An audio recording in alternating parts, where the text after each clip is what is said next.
So the first card you have your past is the Five of Wands. Yeah, I always see this as the mess card, the messy card.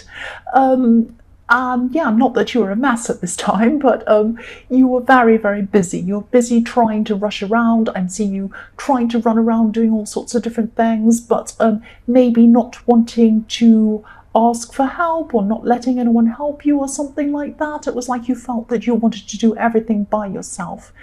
And I think maybe you didn't trust some people around you to actually be able to do what you needed them to do or what you had to do. It was like maybe you were worried that they would do something wrong or they'd lose things or not do what you wanted. And because nobody in this card looks as if they know what they're doing, obviously, they look like a great big mess.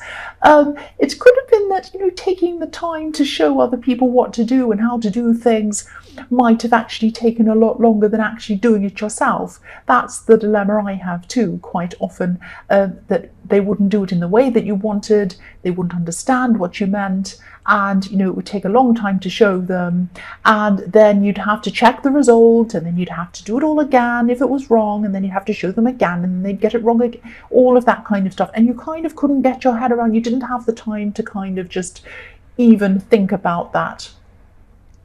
So I think you knew the concept of motorbikes going. I don't live near the Hells Angels. A lot of people asked me that because there's always motorbikes in my readings. I don't mean that to happen. I don't know why they come past here. Yes. So yeah, you didn't want to kind of waste your time telling people how to do things to get them to help you, but also I think you do also have a kind of a deep-seated thing where you don't like to ask for help. You kind of run around doing everything yourself. But training people or teaching them how to do things would have been better for you in the long run, and I think you know that, but I think you just had so many things to do in the short term that you just couldn't see past them.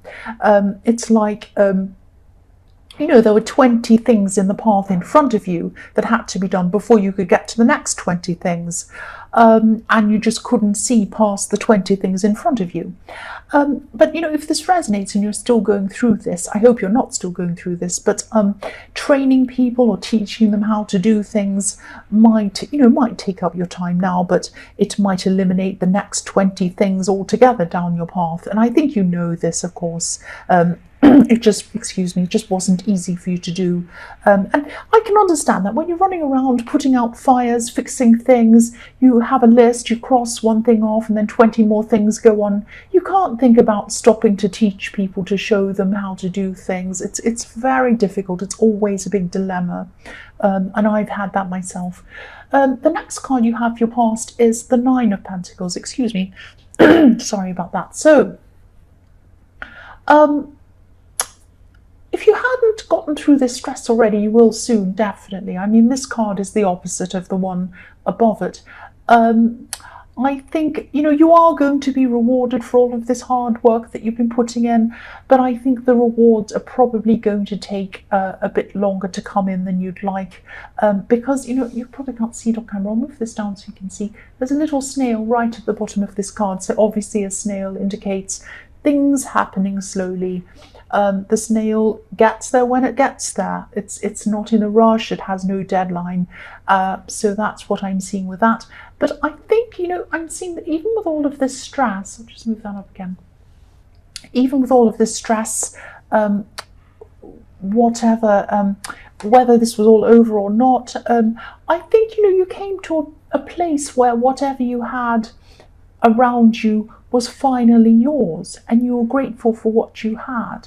It could be that you were running around in the workplace like crazy, and then when you got home, you're in your home and you're thinking, what I have's mine, and I'm so content. I'm happy in my place. I finally have this, and this is mine. And I'm grateful for this. I think there might have been someone from your past who did try to take things from you. Maybe they tried to take what was yours or something like that. But at this time, nobody could take what you had. Nobody could take anything from you. What you had was yours. It was a really good feeling. It was like you'd built up this little safe haven around yourself. That's what I'm seeing. So the last card you have, your past, is the Seven of Pentacles. Yeah, more pentacles. You obviously had a lot of work, money, things like that going around in your head at this time, and a lot of thoughts around these things. And yes, again, I'm seeing someone took from you. Someone from a past relationship took from you, or they ended up with more than they should have. Yeah, again, I'm seeing this happened in the past. Someone was very unfair to you. But this is following on from the Nine of Pentacles, because you were kind of comparing how you are now, or how you were at this time, with the time that you were, the time you had when you were around this person, I'm trying to say. So you were looking back at what you'd built for yourself since that time. And it's actually a lot, whether it feels like it or not. It might be a small apartment you have, it might be a tiny room you have, but it's yours, and it's your safety, it's your safety net, it's your shelter. Everything that you have is yours, and that's beautiful. Nobody can ever take that away. And yeah, also, it might not even be about material things. I think it partly is. But I know these are coins, but abundance isn't only about money. It's your peace of mind and your confidence that really, really grew and multiplied on itself, like these coins on this tree. After you left this person, or after you got away from this person, that's when things started to happen for you, and you felt a lot better in yourself. So you could cope with all of this stress that was going on in the Five of Wands, because when you got home, you knew that whatever you had was yours, and you were content, and you could just relax. You didn't have the stress of having this person around you. That's what I'm seeing. The first card you have for your present is the Eight of Swords. So yeah, I'm seeing a kind of a battle between emotions and reality, or a kind of emotion and being down to earth, something like that. There's both water and earth in front of this woman in this card. There's some water and there's some earth, and when they're mixed up, they turn into mud. So she has a lot of mud in front of her, and I'll move that again so you can see. So there's all this mud in front of her, and it's kind of, there's a bit of water, there's a bit of earth, and it's all mixed up into mud. So obviously this woman, she could try to step forward. She has a blindfold on, but she could try to walk forward, but she'd be stuck in the mud if she did. This is probably going to sound a little bit confusing. I'll try to make it as clear as I can. There's someone who you could have been close to, very, very close to. It's not this person in the Seven of Pentacles. It's not this ex. This is another person. You're very close to them. You have been close to them in your past. Very, very close to this person. But there was a lot of hurt going on between you. Some hurtful words were said. I'm actually seeing arguments or disagreements where things were said on both sides. So you both could be going through something very similar emotionally, if that makes sense. Similar hurt. You're both feeling a kind of a similar hurt. Both of you would probably like to come forward. You probably like to come forward and speak. But so much has been done and said between that time, between what first started all of this and now, that the waters are really muddied. Nobody knows how to move forward, or even if they should move forward. And if this resonates, it might still be a little bit early for either of you to actually talk about things. I'm seeing things are probably still a bit raw between you. I don't think either of you are really seeing things that clearly. Everything's muddied. So maybe take some time out until this mud starts to clear, and take some time out until your hearts and your minds are both a lot clearer. It's just not right yet. You might have to speak to them. You might have to say to them, look, I'd like to talk to about this at some time. I can't right now, and I don't think you should either. Let's wait. So the next card you have for your present is the Lovers. Yes, this card can be about love. It can be about decisions as well, feeling unsure, not knowing which decision to make, wanting to make the right decision, not knowing what that is. So obviously this is the Garden of Eden in this card, where Eve was supposed to have made a difficult decision. She had a hard decision to make, whether to eat the apple, and supposedly she made the wrong decision, which is what happened in the story. So You could be worried that if you talk to this person, it might be the wrong decision. I think part of you is thinking, I want to talk to them, I want to open up to them, I want to start this again, I want to get some kind of closure, for want of a better word, so that we both feel better. But should I do this or should I not do this? And you might be kind of thinking, if I do start opening up, if I do start talking to them again, there's going to be a whole lot of hurt and blame and anger, and everything's going to start all over again. I think what you're thinking at this time is a kind of a now or never thing. I need to talk to them now. I need to get this resolved. If I don't now, I'll never speak to them again. It'll be a disaster, terrible. Try not to think in that kind of extreme thinking, right, wrong thinking. You don't have to think in that way. It's not now or never. I can see that neither of you truly want to let go of this, so you are probably going to come back together anyway. I think it's probably inevitable. And yeah, even though there's a lot of hurt, I think neither of you really want to totally let go of this. But regardless of who's right or wrong, I think you both still feel that, and that's probably why you're so hurt. I think, if you were kind of just mad at each other and didn't care about what each other thought and care about each other's feelings and care about all of this hurt, you would just walk off and not worry about it. But obviously you both still really care about this. So again, if this resonates, you might just want to tell them that, you just want to cool off for a while, you just want to calm down for a while until everyone feels more balanced. Because it doesn't mean that you have to never see them ever again, and you need to kind of stress that to them as well, because they might be worrying about the same thing. You might have to just say to them, look, I want to come and talk to you at some time. I think it would be good for us to talk at some time, but at this time, everything's still raw. We're both still upset. We both have a lot on our minds. And, I really think we both need just some time to ourselves, just to clear our minds, until we're both ready to come back together again and we both have a clear head. Something you might want to say something like that to them. That's just an idea. I don't know. You probably don't want to say what I tell you. The last card you have for your present is the Two of Swords. So, whether you take this break or not, I think that you should take this break. When you come back together again to talk properly, and I'm seeing that you will do that, you will have a proper talk at some time, you're both going to have to try to see each other's point of view. Try and get back to the core of what first started all of this argument. Because sometimes when we have these arguments and harsh words are said and we're going backwards and forwards, it's kind of like, oh, he said this, so I'll get him back and I'll say that. And they said, I'm a this, so I'll get them back and I'll say that. And then they said this, oh, how dare they say that? I'm so upset, I'm so angry. Right, I'll do that to them. And it kind of escalates, and everyone kind of forgets what was at the core of all of this. There was obviously something that was a big misunderstanding or some big thing that's at the core of all of this. So I think what you're going to have to do, because these words can sometimes be a mask hiding what's really beneath all of this.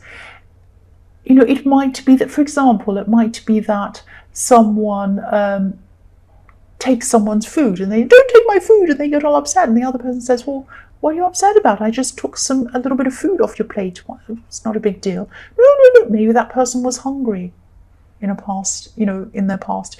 You don't know. So there might be something deep down that is at the core of all of these arguments, and you might not be getting to that core because you're kind of too busy one-upping each other, getting back to them and saying, oh, you said this, I'll said that, and all of that kind of thing.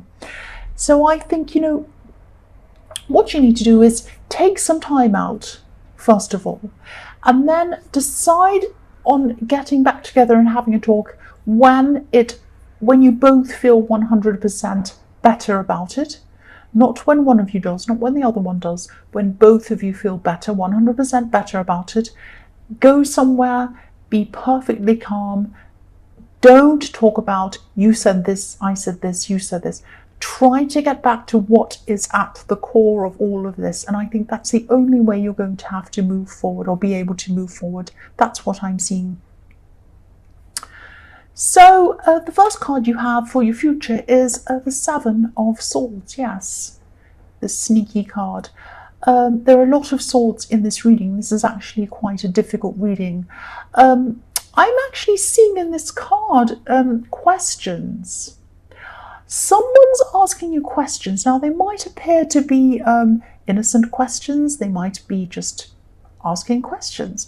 But I'm getting a sense that someone could be investigating something with these questions. They might be trying to kind of mine for information about you or something like that, without you realizing it.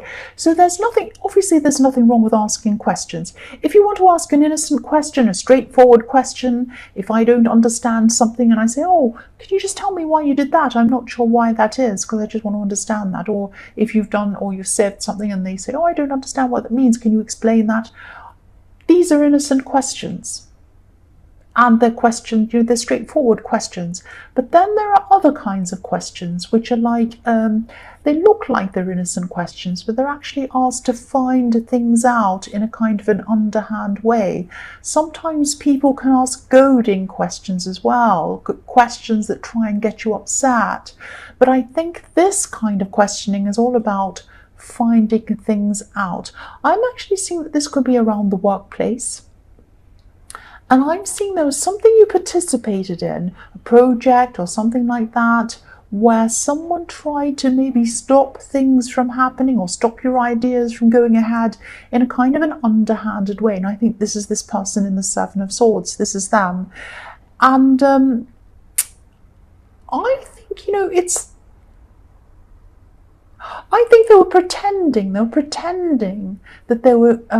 their thoughts coincided with the interests of the business or the company or whatever that was, but actually their thoughts were with themselves. Their only interests were with themselves. Now, everyone has their self-interests. Everyone does. Nobody is 100% selfless, and there's nothing wrong with thinking of your own interests. But it's when others are brought down at the expense of yourself and your own interests, that's when problems happen. That's when it's not right.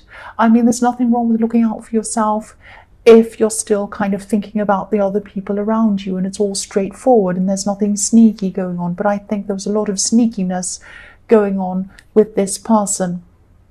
Now, if this resonates, and you're getting these kinds of questions, if someone's asking you questions and you have a kind of a bad feeling about it, and you can't work out why, but you feel kind of bad about it, or you have a funny feeling, or you go away from the conversation feeling bad about yourself or bad about something, that's why. There's something underhand going on. So yes, follow your instincts.